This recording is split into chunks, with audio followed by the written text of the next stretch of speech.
That's Bradie. This is The Law, live audio wrestling. And listen, quick shout out to the fine folks over at Total Sports Cards. And also the fine, look at this right there, right?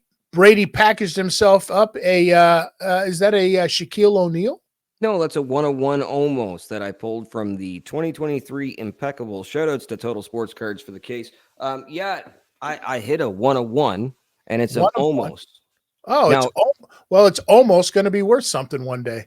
That's exactly what we put in the short that we loaded up. I actually loaded it up on the channel, on the YouTube channel. Go to the channel, The Law, live audio wrestling on YouTube, and you can check out the video of me polling it. What?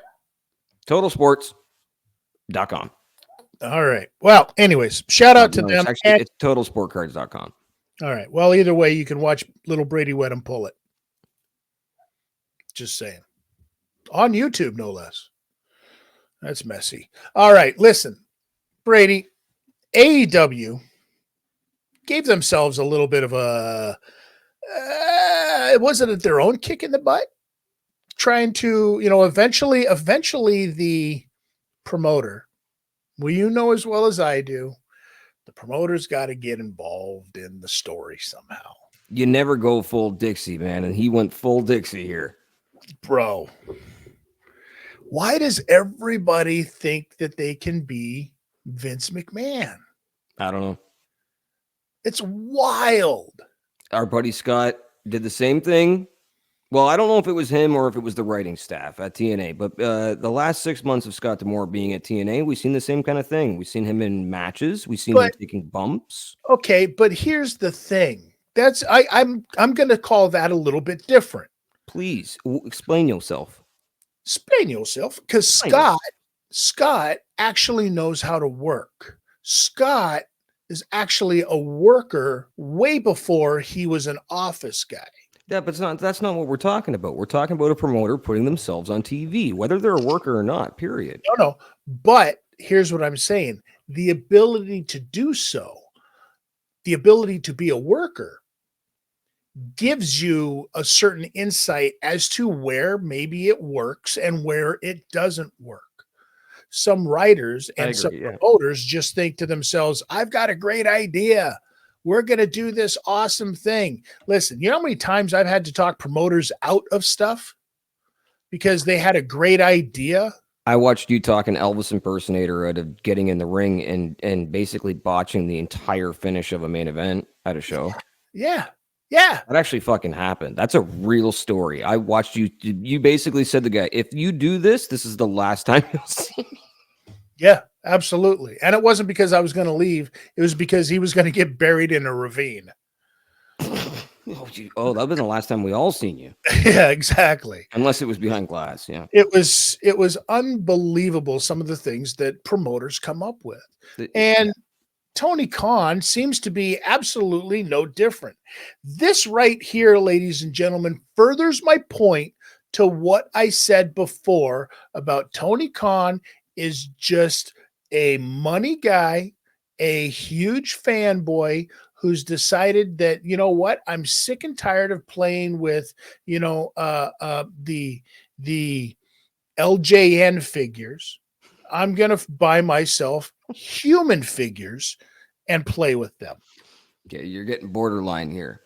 No, I'm not. Yeah, you're getting borderline here because I don't think he's so much playing with toys. I genuinely think that there's people in his ear telling him these are good ideas. And that's the fucking problem with Tony. You're allowed to have a money mark. That's a mark at the end of the day. They're called money marks. Who are these people telling him it's good ideas? Is this what? The cast from Love on the Spectrum?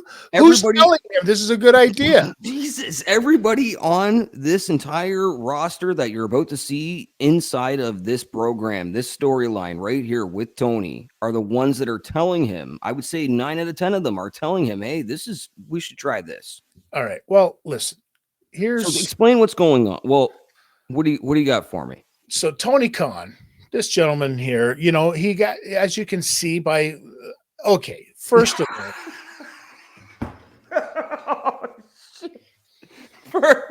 Okay. For our audio listeners. Damn! Some context. Holy shit. Chris is playing a video that's so laggy so that we can avoid copyright that it made this guy look like a Mega Man sprite. It is unbelievable. I don't know who back bumps off of a microphone shot to the stomach. I mean, that's almost as bad as Steven Regal back bumping off a forearm to the back. Man, the first time I seen it, I laughed like that, and I can't believe you got me to laugh again because of the quality of that video. It made it funny for a whole different reason. All right, That's double the fun. And now, like you can see, his selling is crazy. And then, you get the Bucks. They come out with, Okada. And this is probably about, I don't know, 7 minutes too long of a segment to begin with. Yeah. And the worst guy ever to call point on this thing with the thumbs up, thumbs down is just horrendous. This wasn't a good segment, and you can tell because the numbers came out, Bradie. Yeah. Oh, Jesus. Yeah. You saw the numbers for the show, right? What were they? Off the top of my head, I think they averaged just under 700,000. Wow. And this is why. I love the fact that he crossed his legs going for this. I would have loved it even more if he would have slipped off the rope before going for this Meltzer driver. The fact that Tony Khan took a Meltzer driver, okay, and then sold it in the ring, and then goes even one step further and goes to the draft. Okay, so I had somebody send me a message the next day. I'm not going to out them. They're part of the radio family and the Sesame, the Law family, our big giant family over here. But they did say the funniest thing about the crossing of the legs. They're like, the second he crossed his ankles, I'm surprised that the Jackson boy's cock didn't end up in his mouth.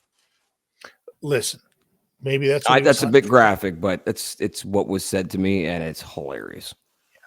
So Pat McAfee decided that they were going to talk about this because they talk a lot of football, and it's the draft, right? And let's listen in a little bit, shall we? Let's take a little here to see. Never not going to be sweet, and Doug Peterson's 3 seats away going, the fuck is going on? Back to Trevor Lawrence. Pause it for a second. Go ahead, Matt Bell. Well, you know what the brilliance is about this with Pat McAfee being able to say whatever he wants on a podcast is the fact that the WWE doesn't have to fuel it and doesn't even really have to acknowledge it, and he can go out there and bury. Either way, the voice, right? Either way, because Pat McAfee doesn't need WWE money. This is what I'm saying.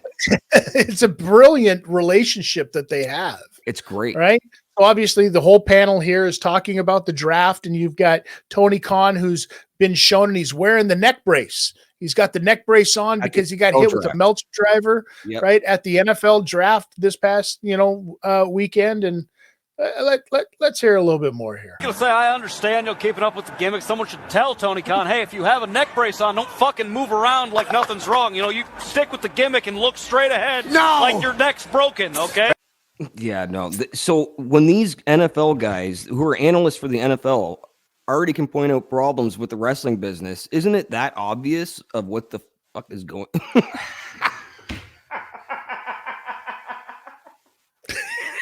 Stop popping me halfway through my speeches, dude. He puts a picture of Jack Perry up on the show.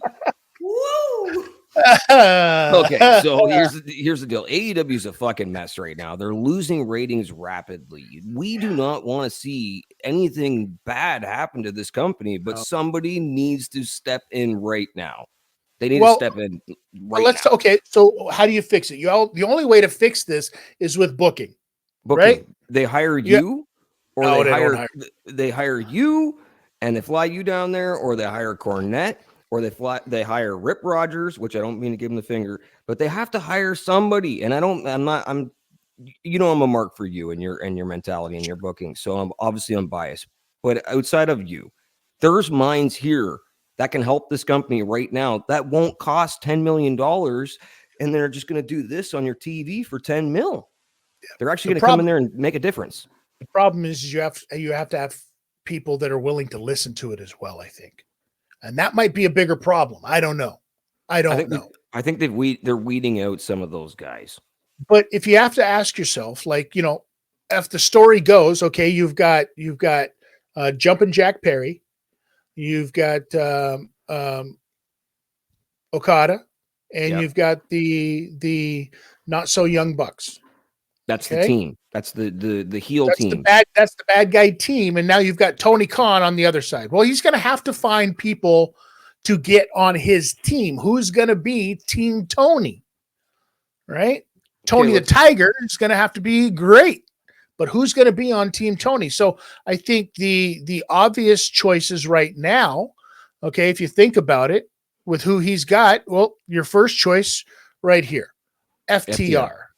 FTR, because they've got a history with the Young Bucks already. Boom. Writes itself. There's the tag team stuff already taken care of right there, right?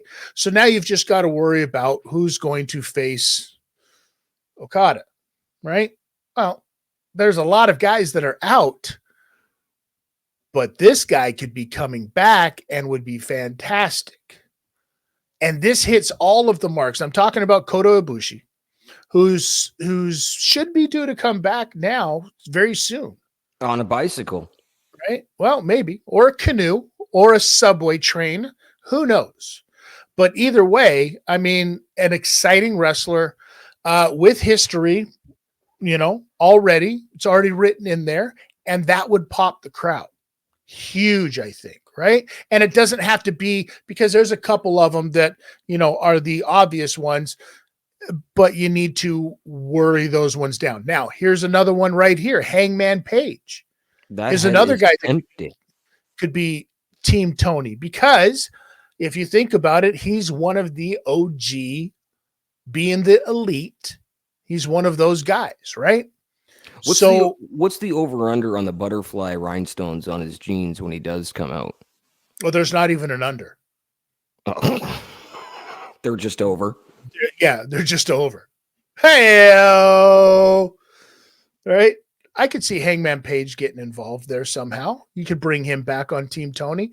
Now, let's talk about, what happened here? I don't know. Fuck it.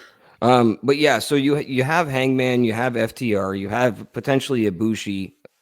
Shouts out to Darby Allin getting hit by a bus just cause. But what else do you think? Like, where are we at when it comes to, like, are we doing a Survivor Series thing here for the Tony's honor? Like, what the fuck is going on? Should you do a Survivor Series at this part?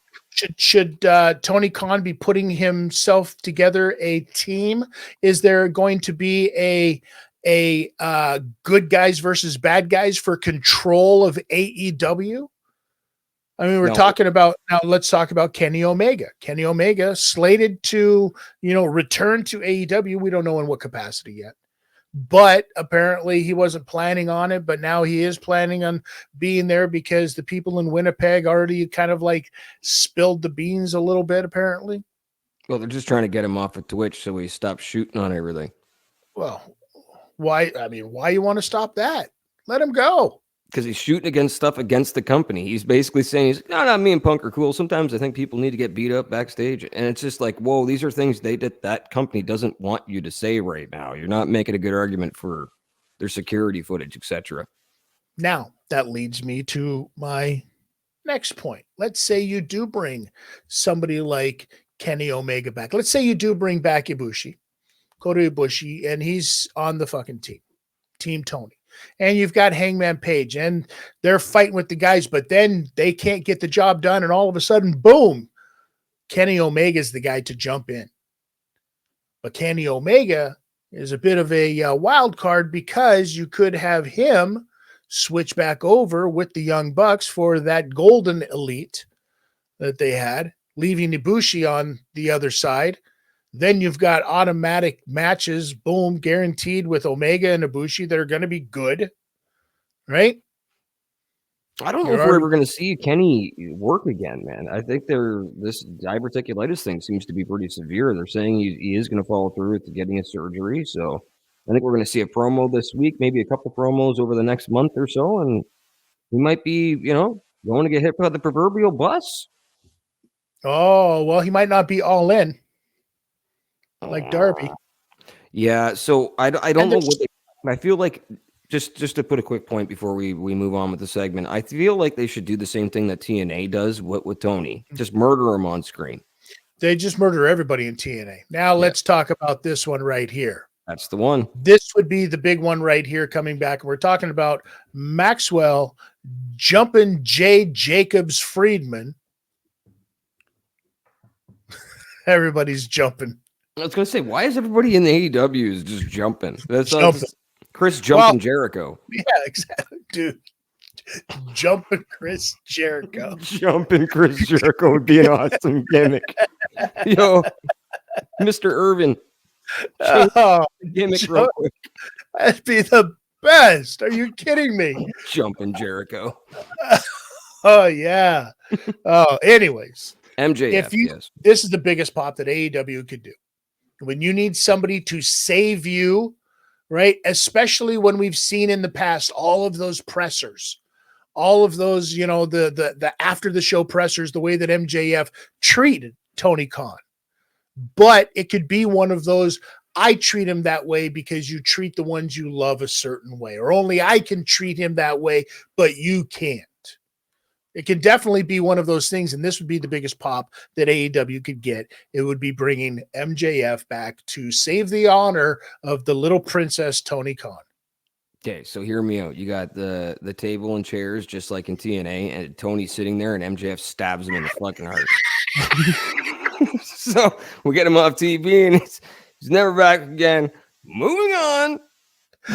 All right. Well, some more Japanese stars and try and get some fucking real content going on TV, because you'll have 200,000 viewers here by the end of the month if you do not just adjust right now. Please, I'm begging who's ever listening, call AEW and be like, murder Tony on camera. Please just move on. Well, sounds like that's what we should probably do from this segment then, Bradie.